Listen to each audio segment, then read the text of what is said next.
ಎಲ್ಲರಿಗೂ ನಮಸ್ಕಾರ. ನನ್ನ ಯೂಟ್ಯೂಬ್ ಚಾನೆಲ್ಗೆ ಸ್ವಾಗತ. ಇಂದಿನ ವಿಡಿಯೋದಲ್ಲಿ ನಾನು ಹಂಪ ನಾಗರಾಜಯ್ಯ ಇವರು ಬರೆದಂತಹ ರಿಪೇರಿ ಅನ್ನುವಂತಹ ಲೇಖನದ ಪ್ರಶ್ನೋತ್ತರವನ್ನು ಹಾಕ್ತಾ ಇದ್ದೇನೆ ವಿದ್ಯಾರ್ಥಿಗಳೇ.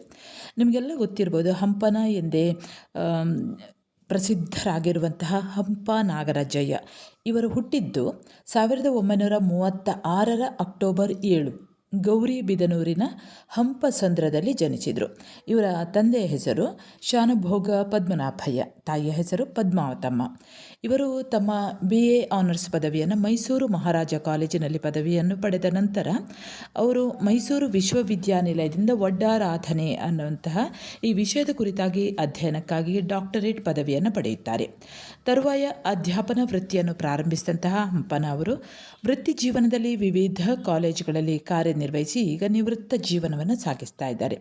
ಹಂಪನ ಅವರು ಕನ್ನಡದ ಪ್ರಸಿದ್ಧ ಲೇಖಕಿಯಾದಂತಹ ಕಮಲಾ ಹಂಪನ ಅವರ ಪತಿಯಾಗಿದ್ದಾರೆ. ಕನ್ನಡದ ಪ್ರಮುಖ ಸಾಹಿತಿ ದಂಪತಿಗಳಲ್ಲಿ ಹಂಪನ ಕಮಲಾ ಹಂಪನ ಈ ಜೋಡಿಯು ಒಂದು. ಇಬ್ಬರು ಹೆಣ್ಣು ಮಕ್ಕಳು ಹಾಗೂ ಒಬ್ಬ ಮಗನೊಂದಿಗೆ ಸುಖ ಸಂಸಾರದಲ್ಲಿ ನೆಲೆಸಿದವರು ಹಂಪನ.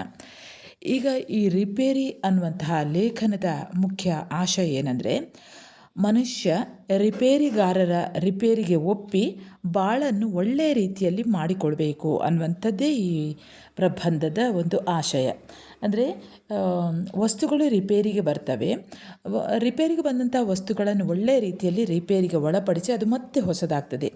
ಹಾಗೇ ಈ ನಮ್ಮ ದೇಹವೂ ಕೂಡ ರಿಪೇರಿಗಾರರು ಅಂದರೆ ವೈದ್ಯರು, ಅವರು ಏನು ಹೇಳ್ತಾರೋ ಅದಕ್ಕೆ ಒಪ್ಪಿ ನಮ್ಮ ಬಾಳನ್ನು ಒಳ್ಳೆಯ ರೀತಿಯಲ್ಲಿ ಮಾಡಬೇಕು, ಜೀವನ ನಡೆಸಬೇಕು ಅನ್ನುವಂಥದ್ದು. ಒಂದು ದಿವಸ ಇದಕ್ಕೆ ಸಂಬಂಧಿಸಿದ ಹಾಗೆ ಪ್ರಶ್ನೆಗಳನ್ನು ನೋಡುವ. ಬದುಕು ರಿಪೇರಿಯನ್ನು ಬಯಸುತ್ತಲೇ ಇರುತ್ತದೆ ಎನ್ನುವ ಮಾತನ್ನು ರಿಪೇರಿ ಲೇಖನದ ಹಿನ್ನೆಲೆಯಲ್ಲಿ ವಿವರಿಸಿ. ಎರಡನೇ ಪ್ರಶ್ನೆ, ರಿಪೇರಿ ಲೇಖನದ ಆಶಯವೇನು? ಮೂರನೇ ಪ್ರಶ್ನೆ, ರಿಪೇರಿ ಪ್ರಬಂಧದ ಸ್ವಾರಸ್ಯವನ್ನು ನಿರೂಪಿಸಿ. ಹಾಗೆ ನಾಲ್ಕನೇ ಪ್ರಶ್ನೆ, ಮನುಷ್ಯ ಆಗಾಗ ರಿಪೇರಿಗೊಳ್ಳುತ್ತಾ ಇರಬೇಕು, ಇಲ್ಲದಿದ್ದರೆ ಆತ ಬದುಕಲು ಸಾಧ್ಯವೇ ಇಲ್ಲ. ಲೇಖಕರ ಈ ನಿಲುವನ್ನು ಸಮರ್ಥಿಸಿ. ಕೊನೆಯ ಪ್ರಶ್ನೆ, ಮನುಷ್ಯನಿಗೆ ರಿಪೇರಿ ಒಂದು ಉತ್ತಮ ಸಂಜೀವಿನಿ. ಲೇಖಕರ ಈ ಅಭಿಪ್ರಾಯವನ್ನು ವಿವೇಚಿಸಿ. ವಿದ್ಯಾರ್ಥಿಗಳೇ, ಎಲ್ಲ ಪ್ರಶ್ನೆಗಳಿಗೆ ಮುಂದೆ ನಾನು ಹೇಳುವಂಥ ಉತ್ತರವನ್ನೇ ಬರೆಯಿರಿ. ಸುಲಭವಾಗಿದೆ, ಬಹಳ ಸ್ವಾರಸ್ಯಪೂರ್ಣವಾಗಿದೆ ಈ ಲೇಖನ.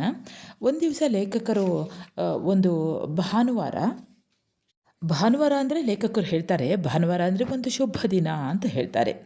ಅಂದರೆ ಯಾವುದು ಹೊಸ ಹುರುಪನ್ನು ಸಂಗ್ರಹಿಸುವಂಥ ಶುಭ ದಿನ ಅಂತ. ರವಿವಾರದ ಆರಾಮ ಅನುಭವ ವೇದ್ಯ ಅಂತ ಹೇಳ್ತಾರೆ. ಯಾವುದರಲ್ಲೂ ಆತರವಿಲ್ಲ, ಅಂದು ಬೆಳಿಗ್ಗೆ ತಡವಾಗಿ ಎದ್ದರೂ ಜಡವಿಲ್ಲ. ಅಂದರೆ ಸಾಧಾರಣವಾಗಿ ರವಿವಾರ ಅಥವಾ ಭಾನುವಾರ ಎಲ್ಲರೂ ಕೂಡ ಹಾಗೆ ಶಾಲೆಗೆ ಹೋಗುವ ವಿದ್ಯಾರ್ಥಿಗಳಿಂದ ಹಿಡಿದು ಎಲ್ಲ ವೃತ್ತಿಯಲ್ಲಿ ಯಾರೆಲ್ಲ ಇದ್ದಾರೋ ಅವರಿಗೆಲ್ಲ ಒಂದು ವಿರಾಮದ ದಿನ. ಆ ದಿವಸ ಏನೂ ಅವಸರ ಇರೋದಿಲ್ಲ, ಬೇಗ ಎದ್ದು ಬೇಗ ಹೋಗಬೇಕು ಅನ್ನುವಂಥದ್ದು ಇಲ್ಲ. ಹಾಗೆ ಎಷ್ಟು ಹೊತ್ತಾದರೂ ಕೂಡ ಮಲ್ಕೊಂಡಿರ್ಬೋದು. ಹಾಗೆ ಯಾವಾಗ ತಡವಾಗಿ ಎದ್ದರೂ ಏನು ದೊಡ್ಡದೇನೂ ಇದಾಗೋದಿಲ್ಲ. ಹಾಗಾಗಿ ಇಲ್ಲಿ ಹಂಪನ ಅವರು ಹೇಳ್ತಾರೆ, ಅವರ ಅಜ್ಜಬಜ್ಜರು ವಂಶಸ್ಥರಿರಬೇಕು ಅಂತ ಹೇಳ್ತಾರೆ. ಅಂದರೆ ಸಾಧಾರಣವಾಗಿ ತುಂಬ ತಡವಾಗಿ ಏಳುವವರಿಗೆ ಸೂರ್ಯವಂಶದವರು ಅಂತ ಹೇಳ್ತಾರೆ, ಸೂರ್ಯ ಎದ್ದ ನಂತರ ಏಳುವವರಿಗೆ. ಇವರು ಕೂಡ ಹಾಗೆ ಹೇಳ್ತಾರೆ, ತನ್ನ ಅಜ್ಜಬಿಜ್ಜನವರು ಬಹುಶಃ ಸೂರ್ಯವಂಶದವರು ಇರಬೇಕು. ಸೂರ್ಯೋದಯಕ್ಕೆ ಮೊದಲು ಏಳುವುದು ತಮ್ಮ ಸೂರ್ಯವಂಶ ಗೌರವಕ್ಕೆ ಚ್ಯುತಿ ಬರ್ತದೆ ಅಂತ ತಿಳಿದುಕೊಂಡಿದ್ದಾರೆ ಇರಬೇಕು. ಹಾಗಾಗಿ ಅವರು ಸೂರ್ಯೋದಯ ಆದ ನಂತರ ಕೆಲವು ಘಳಿಗೆಯ ನಂತರ ಏಳುವಂಥದ್ದು ಅವರು ಹುಟ್ಟಿದಾರಭ್ಯ ಅಚ್ಯುತವಾಗಿ ಪಾಲಿಸಿಕೊಂಡು ಬಂದಂಥ ಪ್ರಾತರ್ವಿಧಿ ಅಂತ ಹೇಳ್ತಾರೆ.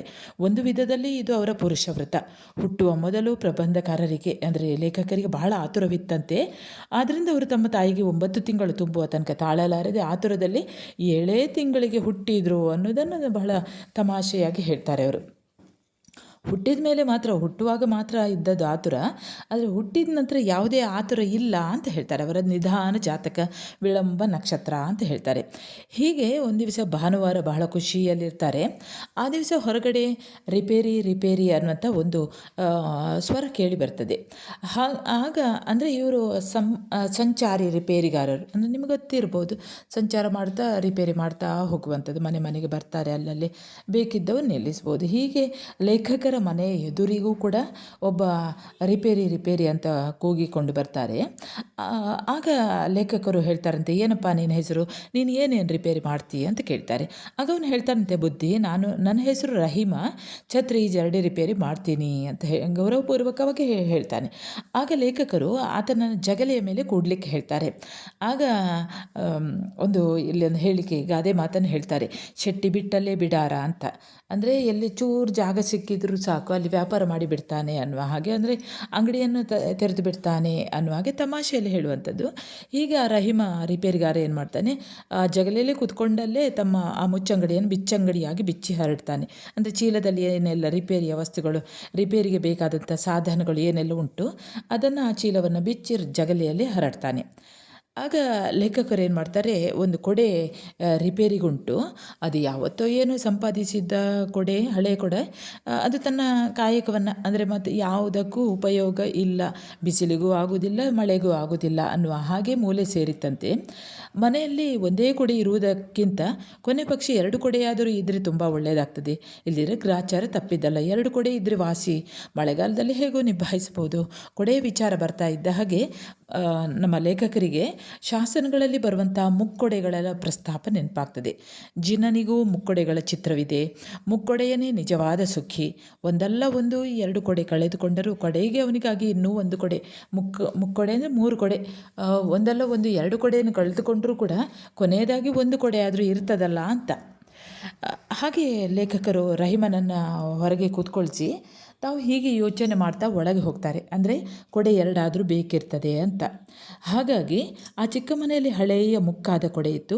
ಇದು ಕೂಡ ಒಂದು ರೀತಿಯ ಮುಕ್ಕೊಡೆ ಅಂತ ಹೇಳ್ತಾರೆ. ನೆನಪಾದ ಕೂಡಲೇ ಒಳಗೋಡಿ ತಂದು ಕೊಡ್ತಾರೆ. ಅದು ಇನ್ನೂ ಯಾವುದಕ್ಕೂ ನಾಲಾಯಕ್ ಅನ್ನುವ ಸ್ಥಿತಿ ಆ ಕೊಡೆಯದಾಗಿತ್ತು. ಹಾಗಾಗಿ ಯಾವುದಕ್ಕೂ ಬರಲಿಕ್ಕಿಲ್ಲ, ಯಾವ ಗುಜರಿ ಅಂಗಡಿಯವನು ಮುಟ್ಟದಷ್ಟು ಈ ಕೊಡೆ ಅಡಾಸಾಗಿದೆ, ಹಾಳಾಗಿ ಬಿಟ್ಟಿದೆ ಅಂತ ಅವರು 11 ವರ್ಷದ ಅವರ ಮಗ ಹರ್ಷ ಮುಟ್ಟದೆ ವಾಪಸ್ ಮಾಡಿದ್ದಂತೆ. ಹಾಗಾಗಿ ಈ ಕೊಡೆಯನ್ನು ರಹೀಮನಿಗೆ ಉಚಿತವಾಗಿ ಕೊಡೋಣ ಅಂತ ಯೋಚನೆ ಮಾಡ್ಕೊಂಡು ರಹೀಮನಿಗೆ ಕೊಡ್ತಾರೆ. ಆದರೆ ರಹೀಮ ಮಾತ್ರ ಅದನ್ನು ಹೇಗೆ ಕೊಡ್ತಾನೆ, ಅದು ಯಾವ ರೀತಿ ಮಾಡ್ತಾರೆ ಅಂದರೆ, ಅವನೊಂದು ಮಾತು ಹೇಳ್ತಾನಂತೆ ಲೇಖಕರ ಹತ್ತಿರ, ಸರ್, ಕಡ್ಡಿಗಳೆಲ್ಲ ಗಟ್ಟಿಯಾಗೇ ಮಜಬೂತಾಗಿದೆ, ಮೇಲಿನ ಬಟ್ಟೆ ಹೊದಿಕೆ ಮಾತ್ರ ಹರಿದು ಚಿಂದಿ ಆಗೈತೆ. ದೂಸರಾ ನವ ಬಟ್ಟೆ ಹಾಕಿ ಕಡ್ಡಿಗಳನ್ನು ಕ್ರಮವಾದ ಅಳತೆಗೆ ಸೇರಿಸಿ ಹೊಲಿದು ಕೊಡ್ತೇನೆ ಅನ್ನುತ್ತಾನೆ. ಆಗ ಲೇಖಕರು ಆಯ್ತಪ್ಪ ಅಂತ ಹೇಳ್ತಾರೆ. ಕೇವಲ 3/4 ಗಂಟೆಯಲ್ಲಿ ಆತ ರಿಪೇರಿ ಮುಗಿಸಿ ಆ ಕೊಡೆಯನ್ನು ಕೊಡ್ತಾನಂತೆ. ಲೇಖಕರಿಗೆ ಬಹಳ ಆಶ್ಚರ್ಯ ಆಗ್ತದೆ. ಅಯ್ಯೋ, ಇದು ನನ್ನ ಕೊಡೆಯೇ ಅಂತ ಬಹಳಷ್ಟು ಹೊಬ್ಬೇರಿಸುವ ರೀತಿಯಲ್ಲಿ ಆ ಕೊಡೆ ಹೊಸದಾಗಿರ್ತದೆ. ಲಕಲಕ ಅಂತ ಹೊಸದಾದ ಸೂರ್ಯನ ಕೊಡೆ ಅಥವಾ ಜಿಂಕೆ ಗುರುತಿನ ಕೊಡೆ ನೀವು ನೋಡಿರ್ಬೋದು. ಅದೇ ರೀತಿ ಅದನ್ನು ಕೂಡ ನಿವಾಳಿಸುವ ರೀತಿಯಲ್ಲಿ ಆ ಕೊಡೆ ಇರ್ತದಂತೆ. ಒಂದು ಕ್ಷಣ ಅದು ರಾಜರ ಕಣ್ಣಿಗೂ ಕಾಣುವ ಬೆಳ್ಗೊಡೆಯಂತೆ ಈ ಲೇಖಕರ ಕಣ್ಣಿಗೆ ಹೊಳೆಯುತ್ತದೆ. ರಹೀಮನನ್ನು ನೋಡ್ತಾರೆ. ಮೊದಲು ಆತ ತೀರಾ ಸಾಮಾನ್ಯನಂತೆ ಕಂಡಿದ್ದವನು ಈಗ ಶ್ರೀ ಸಾಮಾನ್ಯನಾಗಿ ಬಿಟ್ಟಿದ್ದ. ಈ ಜೀರ್ಣೋದ್ಧಾರಕ ಸಾಮಾನ್ಯನಲ್ಲ ಅನ್ನಿಸ್ತದೆ. ಅವರು ನಿಷ್ಪ್ರಯೋಜಕ ಅಂತ ಮೂಲೆಗೆ ಎಸೆದಿದ್ದ ಆ ಯಕಶ್ಚಿತ್ ಪದಾರ್ಥವನ್ನು ಮತ್ತೆ ಟಿವಿಯಿಂದ ಎಲ್ಲರೆದುರು ಹಿಡಿದು ಹೊರಡುವಂತೆ ರಿಪೇರಿ ಮಾಡಿಕೊಟ್ಟಂಥ ಈ ರಹೀಮ ಮರಿ ಬ್ರಹ್ಮನೇ ಆಗಿದ್ದ ಅಂತ ಹೇಳ್ತಾರೆ. ಆಗ ಲೇಖಕರಿಗೆ ಕಳೆದ ತಿಂಗಳಲ್ಲಿ ಒಂದು ಘಟನೆ ಆಗಿತ್ತು. ಆ ಘಟನೆ ನೆನಪಿಗೆ ಬರ್ತದಂತೆ. ಆಗ ಲೇಖಕರ ಚಿಕ್ಕ ಮಗಳು ಆರತಿ ಹಿಂದಿನ ದಿನವಷ್ಟೇ ಹೊಸದಾಗಿ ಲೇಖಕರು ತಮ್ಮ ಸ್ವಯಾರ್ಜಿತ ಹಣ ಕೊಟ್ಟು ತಂದ ಬೊಂಬೆಯನ್ನು ಸಲೀಸಾಗಿ ಮುರಿದು ಹಾಕಿದ್ಲಂತೆ. ಬೊಂಬೆಯ ಕೈಕಾಲುಗಳನ್ನು ಸ್ಪೇರ್ ಪಾರ್ಟ್ಗಳಂತೆ ಬೇರ್ಪಡಿಸಿಟ್ಟು ಅವುಗಳನ್ನು ಮತ್ತೆ ಜೋಡಿಸಲು ಎಷ್ಟೋ ಪ್ರಯತ್ನಿಸಿದ್ದರು. ಎಷ್ಟು ಮತ್ತೆ ಮತ್ತೆ ಜೋಡಿಸಲಿಕ್ಕೆ ಪ್ರಯತ್ನಿಸಿದರೂ ಕೂಡ ಅವಳಿಂದ ಆಗಲಿಲ್ಲ ಅಂತೆ. ಹಾಗಾಗಿ ಕೊನೆಗೆ ಸರಿಪಡಿಸುವಂತೆ ಅವಳು ಅಳ್ತಾ ಅಪ್ಪನ ಹತ್ರ, ಅಂದರೆ ಈ ಲೇಖಕರ ಹತ್ತಿರವೇ ತರ್ತಾಳಂತೆ. ಹಾಳು ಮಾಡಿ ಮತ್ತೆ ಸರಿಪಡಿಸಬೇಕೆಂದು ಪ್ರಯತ್ನಿಸುವ ಸ್ವಭಾವ ಅವರಿಗೂ ಕೂಡ ಲೇಖಕರಿಗೂ ಕೂಡ ಇಷ್ಟವೇ ಅಂತೆ. ಅಂದವರು ಬಹಳ ಕಷ್ಟಪಟ್ಟು ಹಾಗೂ ಹೀಗೂ ರಿಪೇರಿ ಮಾಡಿದರು. ಪ್ಲಾಸ್ಟಿಕ್ ಬೊಂಬೆಗೆ ಕಿರು ಶಸ್ತ್ರಚಿಕಿತ್ಸೆ ಮುಗಿಸಿ ಮತ್ತೆ ಮೊದಲನ ನೋಟ ಅಷ್ಟಿಷ್ಟು ಬರುವ ಹಾಗೆ ಅವರು ಮಾಡಿಕೊಟ್ರಂತೆ. ಆಗ ಆ ಮುಗ್ಧ ಎಳೆಯ ಮುಖದಲ್ಲಿ ಹರ್ಷ ವೀಚಿಗಳು, ಅಂದರೆ ಅಲೆಗಳು, ಹರ್ಷದ ಅಲೆಗಳು ನರ್ತಿಸಿದವು ಅಂತ ಹೇಳ್ತಾರೆ. ಅವಳಂದು ಈ ಲೇಖಕರ ನೋಡಿದ ರೀತಿ ಹೇಗಿತ್ತು ಅಂದರೆ, ಇಂದು ಈ ಲೇಖಕರು ರಹೀಮನನ್ನು ನೋಡಿದ ಹಾಗೆ ಇತ್ತು. ಆ ದಿನ ಲೇಖಕರಿಗೆ ತಮ್ಮ ಮಗು ತಮ್ಮನ್ನು ಪವಾಡ ಪುರುಷನೆಂದೇ ಭಾವಿಸಿತು ಅಂತ ತಿಳಿದಿರಲಿಲ್ಲ. ಆದರೆ ಈ ದಿನದ ಅನುಭವದಿಂದ ಅವರಿಗೆ ತಿಳಿಯುತ್ತದೆ, ನಿಜ, ಎಷ್ಟೋ ವಿಷಯಗಳನ್ನು ತಿಳಿಯಲು ಅನುಭವ ಬೇಕು. ರಹೀಮನಿಗೆ ಕೊಡಬೇಕಾದ ಹಣವನ್ನು ಲೇಖಕರು ಸಂತೋಷದಿಂದ ಕೊಟ್ಟು ಕಳಿಸಿದರು. ಅವನೇನೋ ಸ್ಥಿತಪ್ರಜ್ಞಾನ ಲಕ್ಷಣಗಳನ್ನು ಅಮೂಲಾಗ್ರವಾಗಿ ರೂಢಿಸಿಕೊಂಡವನಂತೆ ನಿರ್ಲಿಪ್ತವಾಗಿ ಕರ್ಮಯೋಗಿಯಾಗಿ ನಡೆದೇ ಬಿಡುತ್ತಾನೆ. ಆದರೆ ರಹೀಮನ ವಿಚಾರ ಚಿಂತನೆಯನ್ನು ಉದ್ದೀಪಿಸಿ ಈ ಲೇಖಕರನ್ನು ತನ್ನ ಕಡೆಗೆ ಎಳೆದುಕೊಂಡಿದ್ದ. ಅದರ ಪರಿಣಾಮ ಬುದ್ಧಿಯ ಸಂಚಾರ, ವಿಚಾರದ ವರ್ತುಲ. ಹೀಗೆ ಕೊಡೆ ರಿಪೇರಿಯ ಆ ಘಟನೆ ನಡೆದಂದಿನಿಂದ ಲೇಖಕರಿಗೆ ಇಂತಹ ಒಂದು ಸದೃಶ ಪ್ರಸಂಗಗಳನ್ನು ಲೇಖಕರು ಹತ್ತಾರು ಕಾಣ್ತಾರಂತೆ. ನೆರೆಹೊರೆಯಲ್ಲೇ ನಡೆದಂತಹ ರಿಪೇರಿ ಘಟನೆಗಳ ನೆನಪಾಗ್ತದೆ ಅವರಿಗೆ. ಅವರು ಹೇಳ್ತಾ ಹೋಗ್ತಾರೆ, ಸೈಕಲ್, ಸ್ಕೂಟರ್, ಕಾರು, ರಿಕ್ಷಾ ಮೊದಲಾದ ವಾಹನಗಳ ರಿಪೇರಿಯಿಂದ ಹಿಡಿದು ನಾನಾ ರಿಪೇರಿಗಳು ನಿತ್ಯ ಅವರ ಕಣ್ಣೆದುರಿಗೆ ನಡೆಯುತ್ತದೆ. ಮನೆಯ ಹಾಸಿಗೆ ರಿಪೇರಿ ಇರ್ಬೋದು, ಬಟ್ಟೆ ಬರೆ ರಿಪೇರಿ ಇರ್ಬೋದು, ಮರಮಟ್ಟುಗಳ ರಿಪೇರಿ ಇರ್ಬೋದು, ಪಾತ್ರೆ ಪಗಡಿಗಳ ರಿಪೇರಿ ಇರ್ಬೋದು. ಹೀಗೆ ಹತ್ತಾರು ರಿಪೇರಿಗಳು ನಡೆಯುತ್ತವೆ. ಪ್ರತಿಯೊಂದು ಪದಾರ್ಥವೂ ಹರಿಯುತ್ತದೆ. ಹಾಗೆಂದು ಅವನ್ನೆಲ್ಲ ಬಿಸಾಕಿ ನಿತ್ಯವೂ ಮುಕ್ಕಿಲ್ಲದ ಹೊಸ ಪದಾರ್ಥಗಳನ್ನು ಕೊಳ್ಳಬೇಕು ಅಂದರೆ ಆಗದ ಮಾತು. ಹಾಗಾಗಿ ಪದಾರ್ಥಗಳು ಮುಕ್ಕಾದರೆ ಓರೆಕೋರೆಗಳ ನೇರ ಮಾಡಿ ರಿಪೇರಿಸಿ ಬಳಸಬೇಕು. ಬೀಗದ ಕಾಯಿ ಕಳೆಯಿತು ಅಂತ ಬೀಗವನ್ನೇ ಒಡೆದು ಹಾಕುವುದು ಸರಿಯಲ್ಲ. ಬೀಗ ರಿಪೇರಿ ಮಾಡಬೇಕಷ್ಟೇ. ಕಳೆದುಕೊಳ್ಳುವುದು ಮಾನವನ ಹುಟ್ಟುಗುಣ. ಆದರೆ ಕಳೆದುಕೊಂಡದ್ದನ್ನು ಸರಿಪಡಿಸಿಕೊಳ್ಳುವುದು ಮಾನವನು ಕಲಿತಂಥ ಜಾಣಗುಣ. ಒಂದು ವೇಳೆ ಮನುಷ್ಯರು ವಾಸ ಮಾಡ್ತಾ ಇದ್ದಂಥ ಆ ಗೋಡೆ ಕುಸಿದರೆ, ಬಿರುಕು ಬಿಟ್ಟರೆ, ಸೋರಿದರೆ ರಿಪೇರಿ ಮಾಡಿಸಬೇಕೇ ಹೊರತು ಇಡೀ ಮನೆಯನ್ನು ಕೆಡವಿ ಹಾಕಿದರೆ ಆತ ಮೂರ್ಖ ಅಂತ ಹೇಳ್ತಾರೆ, ಪೆದ್ದ ಅಂತ ಹೇಳ್ತಾರೆ. ಹಳೆ ಮನೆಗೆ ಅಲ್ಲಿ ಇಲ್ಲಿ ಗಾರೆ ಸಿಮೆಂಟು ಮೆತ್ತಿ ಸುಣ್ಣ ಬಣ್ಣ ಹೊಡೆಸಿ ಸಾರಣಿ ಮಾಡಿಸಿದರೆ ಮತ್ತೆ ಆ ಮನೆಗೆ ಹೊಸ ಕಳೆ ಬರ್ತದೆ. ಎಲ್ಲಿಯ ತನಕ ರಿಪೇರಿ ಸಾಧ್ಯವೋ ಅಲ್ಲಿಯವರೆಗೆ ಅದನ್ನೇ ರಿಪೇರಿ ಮಾಡ್ತಾ ಇರಬೇಕು. ರೇಡಿಯೋ ಕೆಟ್ಟಿದೆ ಎಂದು ಬಿಟ್ಟವರುಂಟೆ. ಒಟ್ಟು ಪದಾರ್ಥದ ಬೆಲೆಯ ವೆಚ್ಚದ 1/50 ಭಾಗದಷ್ಟು ಹಣದಿಂದಲೇ ಮೊದಲನೇ ಗುಣ ಪಡೆಯುವುದು ಸಾಧ್ಯವಿರುವಾಗ ಅದೊಂದು ಸುಗಮ ಹಾದಿ ಸೊಬಗ ಬಾಳಿಗೆ. ಇನ್ನು ಹೇಳ್ತಾರೆ, ಮಾನವನಿಗೆ ಸೇವೆ ಮಾಡುವವರು ಇದ್ದೇ ಇರ್ತಾರೆ. ಇಲ್ಲವಾದರೆ ಅವನ ಬದುಕು ಸಾಧ್ಯವಿಲ್ಲ. ಮಾನವನಿಗೆ ವೈದ್ಯರಿಗಿಂತ ಬೇರೆ ರಿಪೇರಿಗಾರರಿಲ್ಲ. ದೂರದಲ್ಲಿ ಇರುವುದನ್ನು ಕಾಣುವುದು ಈ ಕಣ್ಣಿಗೆ ಅಸಾಧ್ಯವಾದಾಗ ಚರ್ಮಚಕ್ಷುವಿಗೆಂದು ಗಾಜಿನ ಕನ್ನಡಕ ಹಾಕಿ ರಿಪೇರಿ ಮಾಡುತ್ತಾರೆ ನೇತ್ರ ವೈದ್ಯರು. ಮೈ ಚರ್ಮವೆಲ್ಲ ಬಾತು ಗಾಯವಾದಾಗ, ಬೆಂಕಿ ತಗಲಿ ಚರ್ಮ ಸುಟ್ಟಾಗ ಅದೆಂಥದೋ ಚುಚ್ಚುಮದ್ದನ್ನು ಕೊಟ್ಟು ಮುಲಾಮು ಹಚ್ಚಿ ಮಾಮೂಲಿನ ರೂಪಕ್ಕೆ ತರ್ತಾರೆ ಚರ್ಮ ತಜ್ಞರು. ಇನ್ನು ಹಲ್ಲು ನೋವಿನಿಂದ ಲೋಕವೇ ನೋವಿನ ಕಂತೆ ಎಂಬಂತೆ ತೋರಿದಾಗ ಅದನ್ನು ಕಿತ್ತು ಅದರ ಸ್ಥಾನದಲ್ಲಿ ಇನ್ನೊಂದನ್ನು ಕಟ್ಟುತ್ತಾರೆ ದಂತ ವೈದ್ಯರು. ಇನ್ನು ಮರದಿಂದಲೋ ಮಹಡಿಯಿಂದಲೋ ಅಂತೂ ಎತ್ತರದಿಂದ ಬಿದ್ದು ಅಪಘಾತಕ್ಕೆ ಸಿಕ್ಕೋ ಕೈಕಾಲು ಜಜ್ಜಿ ಹೋದರೆ ಅದೆಂಥದೋ ಪ್ಲಾಸ್ಟಿಕ್ ಸರ್ಜರಿಯನ್ನು ಮಾಡುತ್ತಾರೆ ಶಸ್ತ್ರಚಿಕಿತ್ಸಕರು. ಇನ್ನು ಶಸ್ತ್ರಚಿಕಿತ್ಸೆಯ ಮೂಲಕ ದೇಹದ ಮುರಿದ ಮೂಳೆಗಳ ಭಾಗಗಳ ರಿಪೇರಿಯನ್ನು ಮಾಡ್ತಾರೆ. ಲೇಖಕರು ಹೇಳ್ತಾರೆ, ಇದಲ್ಲವೇ ರಿಪೇರಿ ಅಚ್ಚರಿ. ಹೃದಯ ರಿಪೇರಿ ಜಾದುವನ್ನು ಏನೆಂದು ಎಷ್ಟೆಂದು ಕೊಂಡಾಡುವುದು. ಬುದ್ಧಿ ಭ್ರಮಣೆಯಿಂದ ತಪ್ತ ಜೀವಿಗಳಿಗೂ ಹುಚ್ಚು ಹಿಡಿದವರಿಗೂ ಕೂಡ ಪುನರ್ಜನ್ಮ ಕರುಣಿಸುವ ಮನಸ್ಸು ಶಾಸ್ತ್ರಜ್ಞರಿದ್ದಾರೆ. ದಾರಿ ತಪ್ಪಿದವರಿಗೆ ಪುನಃ ಸರಿದಾರಿಗೆ ತಿದ್ದುವಂತಹ ಶಾಲೆಗಳು, ಆಶ್ರಮಗಳೂ ಕೂಡ ಇವೆ. ಬುದ್ಧ, ಮಹಾವೀರರು, ಕ್ರಿಸ್ತ ಪೈಗಂಬರರು, ಶಂಕರ, ವಿವೇಕಾನಂದರು ಮಾನವ ವರ್ಗದ ಹರುಕು ಮುರುಕುಗಳನ್ನು ಸರಿಪಡಿಸಲು ಯತ್ನಿಸಿದಂತಹ ದೊಡ್ಡ ರಿಪೇರಿಗಾರರೇ ಆಗಿದ್ದಾರೆ. ಬದುಕು ರಿಪೇರಿಯನ್ನು ಬಯಸುತ್ತಲೇ ಇರುತ್ತದೆ. ರಿಪೇರಿ ಇಲ್ಲದೆ ನಡೆಯುವ ಯಂತ್ರ ಅದು ವಿದ್ಯುತ್ ಚಾಲಿತವೇ ಆಗಿದ್ದರೂ ಅಪರೂಪ. ಗಡಿಯಾರ ನಿಂತಾದ ನಂತರ ಕೀ ಕೊಡ್ತೇವೆ, ಕೆಟ್ಟಾಗ ಅದನ್ನು ರಿಪೇರಿ ಮಾಡಿಸ್ತೇವೆ. ಈ ದೇಹ ಅನ್ನುವಂಥ ಯಂತ್ರವೂ ಅಷ್ಟೇ.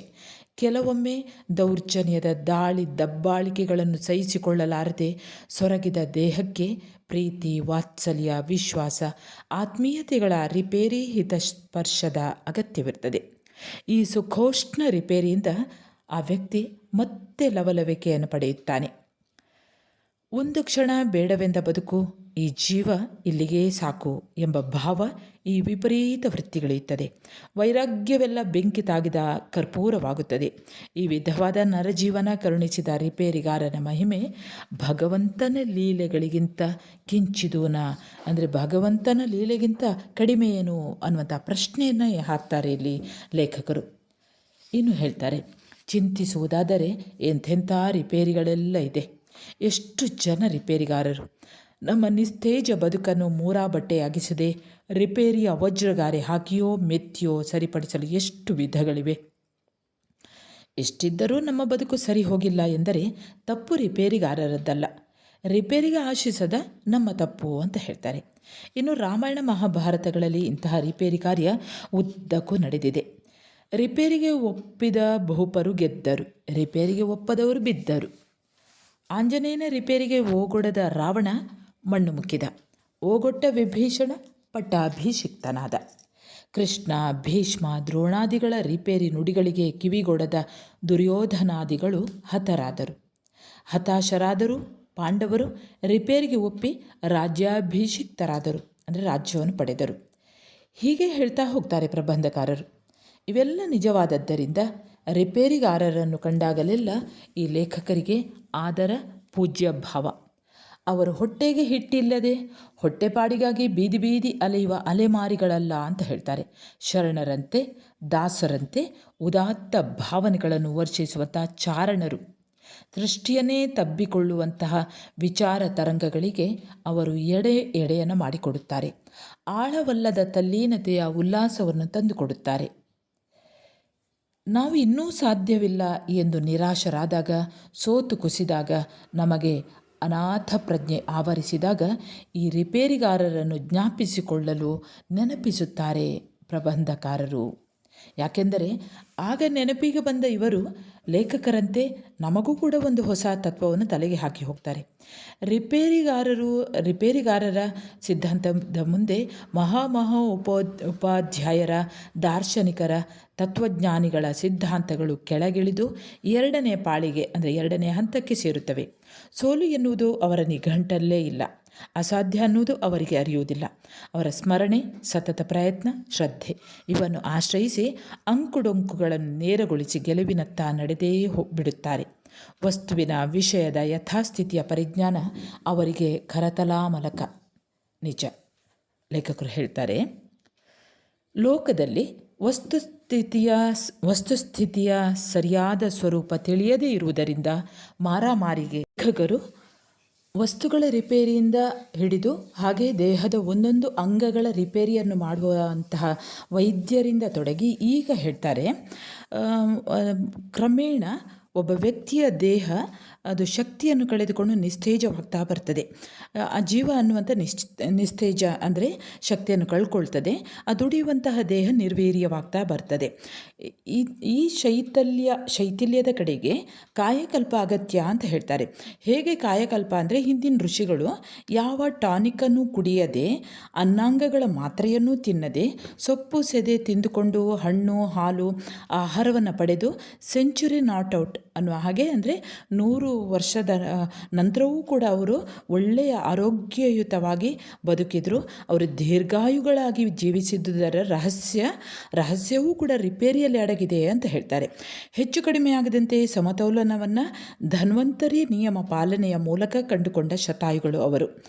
ನಮಗೂ ಅಷ್ಟೇ, ರಿಪೇರಿ ಉತ್ತಮ ಸಂಜೀವಿನಿ. ಎಲ್ಲಿ ಕೆಟ್ಟಿದೆ, ಏನು ಕೆಟ್ಟಿದೆ ಅನ್ನುವಂಥದ್ದನ್ನು ಗುರುತಿಸಬೇಕು. ವಿವೇಕದ ಸುತ್ತಿಗೆಯಿಂದ ವಕ್ರ ವಿಚಾರಗಳನ್ನು ಬಡಿಯಬೇಕು. ಅಜ್ಞಾನದ ತಲೆಯ ಮೇಲೆ ಹೀಗೆ 4 ಮೆಟ್ಟಿದಾಗ ವ್ಯಕ್ತಿ ತಾನಾಗಿ ಮತ್ತೆ ನೆಟ್ಟಗಾಗುತ್ತಾನೆ ಅಂತ ಹೇಳ್ತಾರೆ. ಈಗ ಈ ಒಂದು ವ್ಯಕ್ತಿ ನೆಟ್ಟಗಾಗಬೇಕಾದ್ರೆ ಈ ರಿಪೇರಿ ಕೆಲಸವನ್ನು ಯಾರು ಮಾಡಬೇಕು? ಹಾಗಾದರೆ ಲೇಖಕರು ಹೇಳ್ತಾರೆ, ಗುರು ಮಾಡಬೇಕು. ಗುರು ಮಾಡುವಂತಹ ಕೆಲಸ ಇದೆ. ಆತ ಅಜ್ಞಾನವನ್ನು, ಕತ್ತಲೆಯನ್ನು ಜ್ಞಾನ ಎನ್ನುವಂತಹ ಶಲಾಕೆಯಿಂದ ಚುಚ್ಚಿ ಕಣ್ಣನ್ನು ಬೆಳಕಿನ ಎಡೆಗೆ ತುಳುಕಿಸುತ್ತಾ ಉನ್ಮೀಲನಗೊಳಿಸುತ್ತಾನೆ. ಗುರುವಿಗಿಂತ ದೊಡ್ಡ ರಿಪೇರಿಗಾರ ಇಲ್ಲ. ಅಜ್ಞಾತ ಅಧ್ಯಾಪಕ ವೃಂದ ದೇಶದ ಮುಂದಿನ ಪೀಳಿಗೆಯನ್ನು ತಿದ್ದಿ ರೂಪಿಸಿ ರಿಪೇರಿಸಿ ಪವಿತ್ರ ಕಾರ್ಯವನ್ನು ಎಸಗ್ತಾ ಇದೆ ಅಂತೆ. ಮಹತ್ತಾಗಿ ಮೆರೆಯಬಲ್ಲಂತಹ ಚೇತನಗಳನ್ನು ತಯಾರಿಸಿ ತಾವು ಮಾತ್ರ ಮರೆಯಲ್ಲೇ ಉಳಿಯುತ್ತಾರೆ. ಅವರಿಗಾಗಿ ಯಾರೂ ಕೂಡ ತುತ್ತೂರಿ ಊದುವುದಿಲ್ಲ, ಕಹಳೆ ಮೊಳಗಿಸುವುದಿಲ್ಲ, ತಮಟೆ ಸದ್ದು, ಓಲಗ, ವಾದ್ಯ ಯಾವುದೂ ಇಲ್ಲ. ಅವರನ್ನು ಕರೆತರಲು ಬಂಗಾರ ಬೆಳ್ಳಿ ರಥವಿರಲಿ, 4 ಚಕ್ರದ ಆಧುನಿಕ ವಾಹನವೂ ಬರುತ್ತಿಲ್ಲ. ಅವರಿಗೆ ಸ್ವಾಗತವೇ ಇಲ್ಲ. ಸ್ವಾಗತಿಸಲು ತಳಿರು, ತೋರಣ, ಚಪ್ಪರ, ಶಾಮ್ಯಾನಗಳ ಅಲಂಕಾರದ ಮಾತೇಕೆ? ಅಂದರೆ ಯಾರೂ ಕೂಡ ಅಧ್ಯಾಪಕರನ್ನು ಸ್ವಾಗತಿಸಲಿಕ್ಕೆ ಹೋಗುವುದಿಲ್ಲ. ಹಾಗೆಂದು ಆಚಾರ್ಯರು ಅಥವಾ ಈ ಅಧ್ಯಾಪಕರು ಎಂದೂ ಕೂಡ ನಿರಾಶರಾಗಿಲ್ಲ, ನಿರುತ್ಸಾಹಿಗಳೂ ಆಗಿಲ್ಲ. ಆಚಾರ್ಯವರ್ಗ ಸದಾ ಇರುವೆಗಳಂತೆ ಕಾರ್ಯೋನ್ಮುಖವಾಗಿರ್ತದೆ. ಅರಳುವ ಪ್ರತಿಭೆಗಳನ್ನು ತಮ್ಮ ದೃಷ್ಟಿಯ ಕಕ್ಷೆಯಲ್ಲಿರಿಸಿ ಮಾತೃ ಹೃದಯದ ಗರ್ಭರಕ್ಷೆ ನೀಡಿ ರಿಪೇರಿ ಕಾರ್ಯವನ್ನು ನಡೆಸುತ್ತಾರೆ.